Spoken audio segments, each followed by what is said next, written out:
পুরীতে তৃতীয় দিন অর্থাৎ আমাদের সেই দিন শেষ দিন, তাই অনেক ভোরবেলা উঠে পড়েছি। দিনটাকে একদম মিস করবো না। আজ অনেক ঘুরবো, তোমাদের সাথে পুরোটা শেয়ার করব। ভোর 4:30-র মধ্যে আমরা রেডি হয়ে বাইরে বেরিয়ে পড়েছি। সমুদ্রের পাড়ে যাচ্ছি সানরাইজ দেখবো বলে। আগের দিন দেরি হয়ে গিয়েছিল ঘুম থেকে উঠতে, তাই দেখতে পারিনি। পুরীতে গিয়ে একদিনও সানরাইজ না দেখলে হয় বলো? অত ভোরবেলা সমুদ্রের পাড়ে যাচ্ছি, তাই মেয়েকে একটা সোয়েটার পরে নিয়েছিলাম আর মাথায় একটা টুপি পরিয়ে নিয়েছিলাম। নিয়ে দেখলাম ভালোই করেছি, বাইরে প্রচণ্ড ঠান্ডা হাওয়া দিচ্ছিল। আকাশে দেখো তখনও চাঁদটা কি সুন্দর দেখা যাচ্ছে। আমার শাশুড়ি মা বলছে চাদরটা ব্যাগে করে এনেছি, যদি সমুদ্রের পাড়ে আসার সময় গায়ে দিয়ে আসতাম খুব ভালো হতো, প্রচণ্ড ঠান্ডা লাগছে। সমুদ্রের পাড়েই দেখো বিছানা পেতে একজন ঘুমাচ্ছিল। জানি না রাত্রেবেলা ঘুমাতে দেয় কিনা, বা সানরাইজ দেখার জন্য ওরা তাড়াতাড়ি চলে এসেছে কিনা।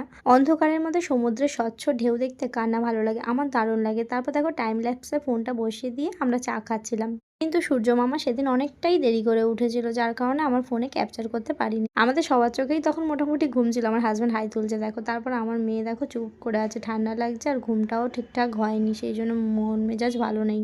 মুডটা ঠিক করার জন্য বালির উপর নামিয়ে দিয়েছি, বলি বালির উপর হেঁটে হেঁটে আমার কাছে আয়। তো সেই করতে করতে একটু মুখে হাসি আসলো। ওই যে তোমরা দেখতে পাচ্ছ অনেক দূরে সূর্য মামা দেখা দিয়েছে, রেড কালার হয়ে আছে, তারপর দেখো অরেঞ্জ মতো লাগে। সন্ধ্যা 7:35 আমাদের ট্রেন ছিল এই দিন, তাই তাড়াহুড়ো করে আমরা বাজারের পথে রওনা দিলাম। এদিকে আমার মেয়ে ঘোড়া চড়া হয়নি, তাই ঘোড়াটা চড়েই নিল। আমার হাজব্যান্ড আর আমার মেয়ে দুজন মিলে উঠেছিল। আজ অনেকগুলো জায়গায় ঘুরবো, সেগুলো তোমাদের সাথে শেয়ার করবো, তাই ভিডিওটা একটু বড় হতে চলেছে, সবাই মন দিয়ে দেখো। সমুদ্রের পাড় থেকে সোজা চলে আসলাম পুরীর বাজারে। এখানে সবজি, মাছ, মাংস, মুদিখানা বাজার সব পেয়ে যাবে, এমনকি কচুরির দোকানও পাবে।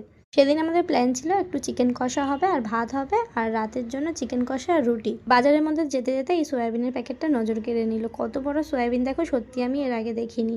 সবজি আমাদের কিছু নেওয়ার ছিল না, তাই সোজা চললাম মাংসের দোকানে। তোমাদের মাছ বাজারটাও একটু ঘুরে দেখাচ্ছি। এই যে মাছ বাজারটা, আমি ভিতরে আর ঢুকলাম না। মাংস আর টিফিন কিনে নিয়ে সোজা চলে এসেছি রুমের। টিফিনে ছিল কচুরি, বেগুনি আর ঘুগনি। টিফিন খেয়ে নিয়ে আমি রান্না বসিয়ে দিলাম, আর আমার শাশুড়ি মা এদিকে রসুনটা ছাড়িয়ে দিচ্ছে, অন্যদিকে আমার শ্বশুরমশাই ঘুমিয়ে আমার হাজব্যান্ড ফোন দেখছিল, আর আমার মেয়ে তো অজ্ঞান হয়ে গেছে। আমার মেয়ের জন্য একটু ডাল সিদ্ধ করেছিলাম, আর এদিকে মাংসের আলুটা ভেজে নিচ্ছি, এরপর মাংসটা বসিয়ে দেবো। 1.5 কেজি চিকেন একসঙ্গে রান্না করে নিয়েছিলাম দুবেলার জন্য, রাতে রুটি তরকারি নিয়ে যাবো বলে আর দুপুরে ভাত খাবো বলে। খাওয়া দাওয়া শেষে আমরা সমুদ্রে স্নান করে এসে রেডি হয়ে রওনা দিয়েছি ঘুরতে যাবো বলে। রুমের সামনে থেকেই একটা টোটো বুক করে নিয়েছিলাম, ভাড়া পড়েছিল 400 টাকা। আমাদের শুধু গৌরবিহার আশ্রমটা যেটা আছে সেখানে ঘুরতে নিয়ে যাবে এবং আবার রুমের সামনে নামিয়ে দেবে। তাড়াহুড়োর চোটে আমার লিপস্টিক পরাও হয়নি, একটু সাজগোজও হয়নি। আর আমার মেয়েকে অন্য জামা পরেছিলাম, সেই জামাটা জল ঢেলে ভিজিয়ে দিয়েছে, আবার জামা চেঞ্জ করে পরাতে এই করতে দেরি হয়ে গিয়েছে। সমুদ্রের পাশ থেকে বেশ খানিক্ষণ যাওয়ার পর একটা ছোট গলির মধ্যে ঢুকে পড়লাম। তারপর দেখো লাল মাটির রাস্তা দিয়ে আমাদের গাড়িটা চলেছে। রাস্তার অবস্থা কিন্তু প্রচণ্ড খারাপ, কিন্তু যেতে বেশ মজাই লাগছিল। প্রায় 35-40 মিনিট মতো গাড়ি চলার পর আমাদের গন্তব্যে এসে আমরা পৌঁছালাম গৌরবিহার আশ্রমটা। এই আশ্রমে কিন্তু হনুমানের খুব উৎপাত। দেখো একজনের ব্যাগ খুলে নারকেল খাচ্ছিল। এখানে আসলে হাতের ফোন আর হাতে যদি থাকে বাচ্চা, তাহলে তাকে খুব সাবধানে রাখবেন। আমার মেয়ে তো খুব চঞ্চল, তাই ওর ঠাম্মি বা বাবা সবাই মিলে কোলে করে ধরে রাখছিলাম, বা সবাই আশেপাশেই থাকছিলাম। এরপর পার হেড 10 টাকা করে টিকিট কেটে আমরা ভিতরে প্রবেশ করলাম। পুরীতে ঘুরতে গেলে গৌরবিহারে একবার অন্তত ঘুরে আসবেন, দেখার কিন্তু প্রচুর জিনিস রয়েছে। চলো গৌরবিহার আশ্রমটা তোমাদের ঘুরে দেখাই।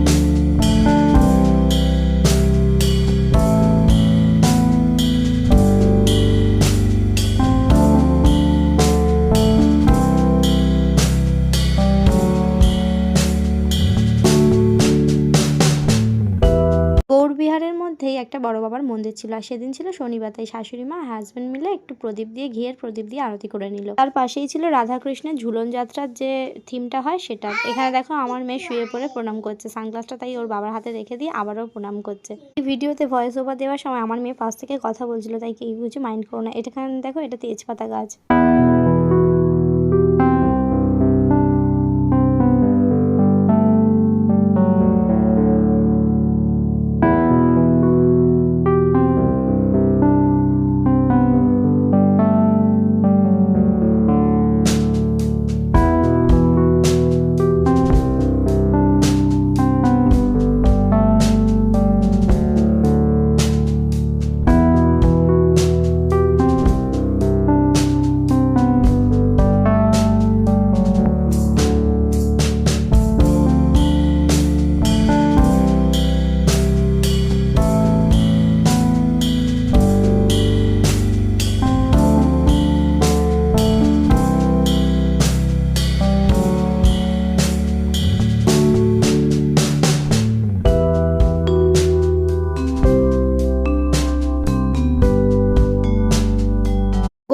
থেকে ঘুরে আমার শ্বশুরমশাই রুমে গিয়ে রেস্ট নিচ্ছিল। আমি, আমার হাজব্যান্ড, শাশুড়ি মা এবং আমার মেয়ে চলে এসেছিলাম পুরীর জগন্নাথ মন্দিরে আবার জগন্নাথ দর্শন করতে।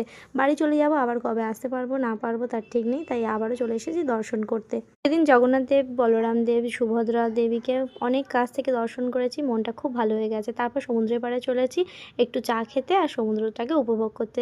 তারপর সন্ধ্যাবেলা একটা টোটো বুক করে নিয়ে 200 টাকা ভাড়া নিয়েছিল, এই দিন আসার দিন 230 টাকা নিয়েছিল। চললাম পুরী স্টেশনের দিকে। আমার মেয়ে দেখো উল্টো দিকে বসেছে, বলছে আমি এখানে একাই বসবো। কীভাবে বসে আছে দেখো, আর সমুদ্রের পাড় থেকে চলে যাচ্ছি, খুব মিস করছিলাম, মনটাও খারাপ লাগছিল।